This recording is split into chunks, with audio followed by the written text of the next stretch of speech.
Salam sejahtera, kita lihat karangan daripada Jonathan untuk karangan ini. Aktiviti gotong royong mempunyai sejarahnya signifikan di negara Malaysia.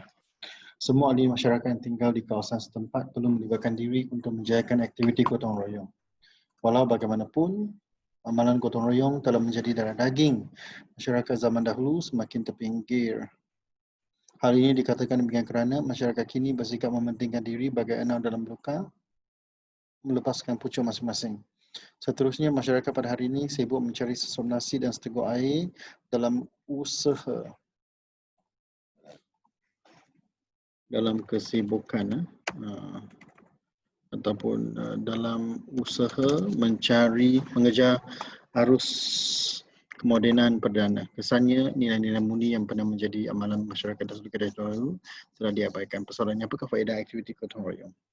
Sebagai cetusan minda saya yang pertama, aktiviti gotong royong dapat membentuk perpaduan nasional dalam diri komuniti. Masyarakat dapat berkenalan dengan penduduk berbilang kaum dan agama serta budaya. Selain itu, masyarakat berbagai kaum dapat hidup berbaik-baik dan menghormati kaum lain melalui gotong royong. Sebagai contohnya, penduduk kampung bersama-sama membersihkan longkang dan sampah di kawasan Dewan.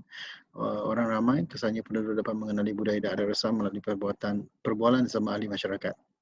Masyarakat akan berpegang kepada peribahasa masuk ke kandang kambing mengembik, masuk ke kandang kerbau menguak. Tuntasnya, perpaduan nasional dapat dibentuk dalam kalangan rakyat yang bergotong royong. Seterusnya, isi yang tidak boleh dikesampingkan ialah aktiviti gotong royong yang dapat melahirkan sifat kebertanggungjawabban dalam diri komuniti. Aktiviti ini merupakan peluang keemasan untuk semua jiran berkumpul dan bekerjasama sambil berbincang tentang aktiviti yang akan dijalankan. Masyarakat juga lebih peka akan masalah yang telah berlaku dalam kawasan kejiranan. Masyarakat haruslah menjaga kebersihan di kawasan kejiranan untuk mengelakkan kes demam denggi. Masyarakat perlulah membersihkan longkang bersama-sama untuk mengatasi masalah tersebut.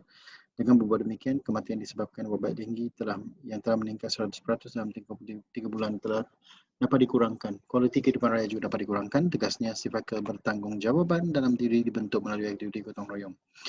Tidak cukup dengan itu, aktiviti gotong royong juga dapat mewujudkan nilai kesukarelaan dalam diri kita. Hal ini dikatakan demikian lantaran penduduk dapat berkhidmat kepada jiran tetangga tanpa meminta balasan atau apa-apa habuan.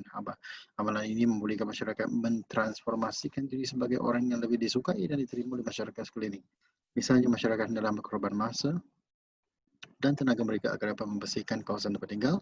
Impaknya mereka dapat menawarkan diri untuk berkhidmat kepada negara dan berjasa kepada masyarakat. Masyarakat perlulah ingat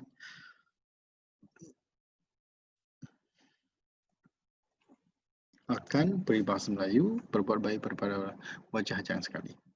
Bukan itu sahaja, mereka dapat memanfaatkan hujung minggu mereka dengan amalan yang bermanfaat. Sesungguhnya nilai kesukarelaan dapat dizahirkan melalui aktiviti gotong royong dalam komuniti. Kesimpulannya, jelaslah bahawa aktiviti gotong royong membawa banyak kemaslahatan kepada diri kita. Setiap kawasan pertempatan haruslah menganjurkan aktiviti gotong royong untuk mewujudkan kesefahaman dan keharmonian dalam kalangan negara kita.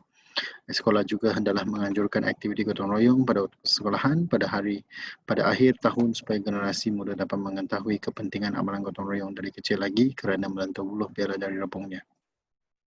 Seterusnya, kita hendaklah bersama-sama menghayati moto Jatinegara. Bersekutu membawa mutu kerana aktiviti kemasyarakatan ini dapat membentuk kekuatan dalam diri rakyat Malaysia. Apabila semua menggembleng tenaga dan memerah keringat bagi menjayakan amalan gotong royong, nescaya bumi yang diduduki akan menjadi tempat yang indah dan selamat buat selama-lamanya. Tahniah saya ucapkan kepada Jonathan, dan hari ini dengan penuh keyakinan juga boleh memberikan 29 per 30 kepada Jonathan kerana ayat yang semakin lancar, bahasa yang semakin matang serta huraian yang semakin jelas dalam karangan membolehkan anda layak mendapat 29 per 30. Tahniah saya ucapkan.